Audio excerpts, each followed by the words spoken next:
algo sumamente positivo pasó ayer, que es que los venezolanos ejercimos un derecho constitucional, que es el derecho de manifestar, el derecho de protestar. Unas impresionantes manifestaciones y además manifestaciones mantenidas dentro de un marco de orden, de tranquilidad, protestas pacíficas como fueron recomendadas y aconsejadas por los líderes de la concentración. De modo que ese es un derecho constitucional que tenemos los venezolanos de manifestar, de protestar. Y lamentablemente en Venezuela hay demasiados motivos para protestar en estos días. Yo quisiera aprovechar para hacer una recomendación, que es que mantengamos la protesta dentro de los cauces pacíficos, democráticos, cívicos. Veo con frecuencia que en distintos sitios de la ciudad queman basura, obstruyen la circulación y yo creo que eso no le hace ningún bien a nadie, eso le hace un daño enorme a el desenvolvimiento normal de las actividades en el país y en la ciudad. De modo que yo creo que eso fue un hecho muy positivo. Luego, el acto, pues, a través del cual Leopoldo López se pone a derecho.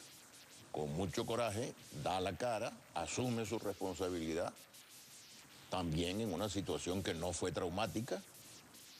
Dicen que estaba conversada, pues me parece muy razonable que haya sido conversado, y se pone a derecho Leopoldo López.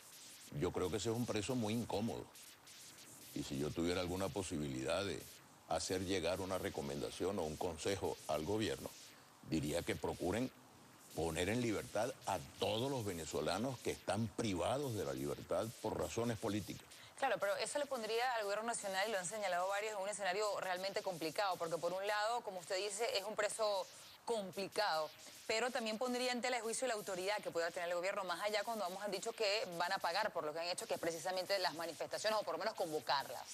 En todo caso, ya el hecho de la detención, el hecho de que se haya abierto un expediente, el hecho de que haya sido provisionalmente privado de libertad, ese juicio no tiene por qué ser necesariamente privado de la libertad, de modo que podría perfectamente bien establecerse un régimen de presentación y que el señor esté en su casa tranquilamente y desarrollando sus actividades con normalidad. Ojalá, porque uno de los objetivos en este momento tiene que ser normalizar la vida del país. Que las protestas se hagan con toda la fuerza y con toda la convicción que tienen que hacerse, pero que el país funcione, porque los problemas más serios de Venezuela en este momento tienen que ver con la vida económica de los venezolanos. El problema del desabastecimiento, por ejemplo. Es dramático cómo uno llega a los mercados y encuentra que los anaqueles están vacíos y que uno no consigue los productos que quiere conseguir y que necesita para la vida familiar. El problema del alto costo de la vida, el escándalo que significa que todos los días suben los precios. ¿Cómo se resuelven estos problemas que son los que afectan a todos los venezolanos? Porque el problema del alto costo de la vida y el problema del desabastecimiento nos afecta a todos, a chavistas y a no chavistas, a amigos del gobierno y adversarios del gobierno. ¿Cómo se resuelve ese problema? Reactivando el aparato productivo interno, y esto necesita diálogo. Necesita que el presidente de la República o los altos funcionarios del gobierno se sienten a conversar. Claro, y usted reivindica el tema del diálogo, yo siempre lo consulto acá porque además en los últimos días se ha hablado, el presidente Maduro ayer lo reiteraba, pero por un lado, y también quería consultarle sobre eso, por un lado el presidente de la República en distintas alocuciones llama al diálogo, insulta, pero llama al diálogo, ofende, pero llama al diálogo. Lo mismo hace el presidente de la Asamblea Nacional, que ni siquiera llama al diálogo, porque dice que ni siquiera es posible el diálogo con los representantes o los voceros que son líderes en este momento del lado de la oposición. Entonces, ¿cómo se logra esa intermediación? Porque ya hay una protesta, tampoco se acepta la protesta, pero tampoco se acepta el diálogo. Entonces, ¿cómo se avanza? Se habla mucho del desarme. Por de pronto la protesta sí se está aceptando. Ayer se aceptó la enorme, la gigantesca protesta que se hizo. Bueno, iba a haber una movilización desde un punto donde no se dio, hubo que cambiar la ruta. Ok, pero todavía hay personas detenidas, o sea, es decir, hay algunos términos para protestar también. Incluso no fue solamente en Caracas, sí, sino que en la mayoría de las capitales del país se hicieron manifestaciones muy importantes. Eso es un aspecto fundamental, pero otra cosa, hay que promover el desarme. Y el primer paso en el desarme que hay que promover es el desarme verbal. Usted lo dice muy bien, lo ha dicho muy bien. ¿Cómo es posible que el presidente de la República convoque el diálogo y hable de la conveniencia y de la bondad del diálogo y al mismo tiempo ofenda desconsideradamente a los adversarios? Que un adversario ofenda al presidente es muy malo y muy grave, pero que el presidente de la República ofenda a sus interlocutores. Yo alguna vez que conversé con el presidente Chávez me permití darle un solo consejo. Le dije, no olvide nunca, presidente, que el presidente de la República debe ser un factor de unidad nacional. El jefe del Estado, porque en Venezuela el presidente de la República es al mismo tiempo jefe del Estado y jefe del gobierno. Hay países como Italia donde el presidente de la República es un factor de unidad nacional. Por cierto, un viejo militante del Partido Comunista es actualmente el señor Napolitano, presidente de la República Italiana. Pero ese hombre es visto por todos los italianos como un factor de unidad nacional. El rey de España, la reina de Inglaterra, el jefe del Estado tiene que ser un factor de unidad.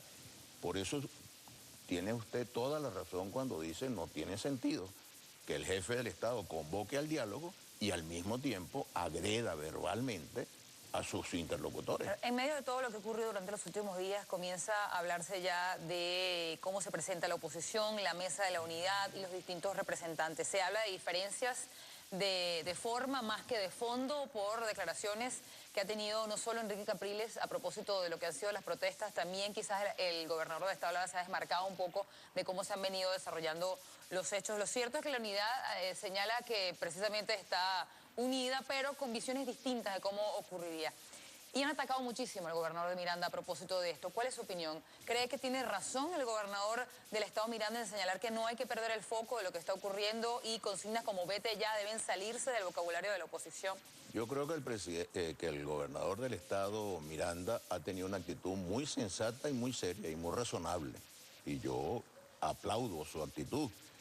Creo que es perfectamente razonable y no tenemos por qué angustiarnos porque en las filas de la oposición haya diversos criterios y diversas recomendaciones sobre las maneras de proceder.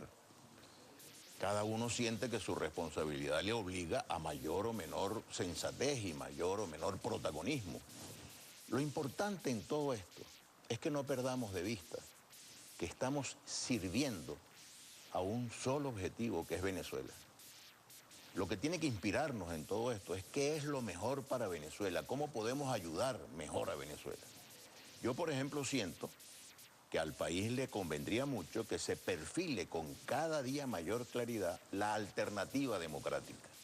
Una cosa es oposición y otra cosa es construir una nueva mayoría que sea capaz de gobernar al país. A mí me parece que hay que redoblar los esfuerzos en la dirección de convencer a todos los venezolanos. O sea, va más en la línea del gobernador Enrique Capriles, entonces, por lo que me dice.